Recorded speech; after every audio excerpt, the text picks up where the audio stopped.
কি কিছু বলবেন? অনেক সুন্দর গান করেন তো আপনি। শুক্রিয়া। আর কিছু? উম, আমি না ঘোড়ায় পেঁচায় কথা বলতে পারি না। আচ্ছা, তারপর? আমার না আপনাকে ভাল লাগছে। তো কি করতে হবে এখন?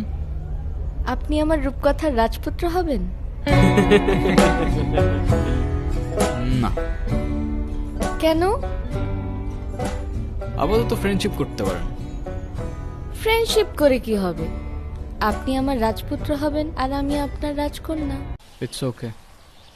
আচ্ছা, আমার না যেতে হবে, লেট হয়ে যাচ্ছে।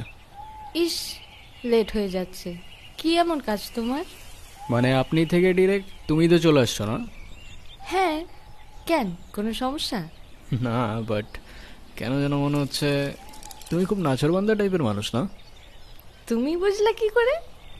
এমনি গেস করলাম।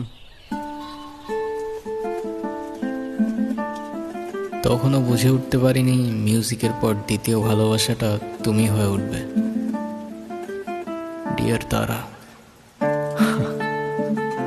খুব অদ্ভুত একটা মেয়ে তুমি। মনে হচ্ছিল আমার সেই রূপকথার গল্পটার রাজকন্যা যেন হুবহু তোমার মতোই দেখতে। এক পা দুপা হাঁটতে হাঁটতে প্রথমে ভালো লাগা, এরপর ভালোবাসা, আর তারপর অভ্যাস।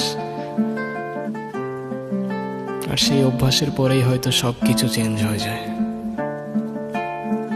সবকিছু।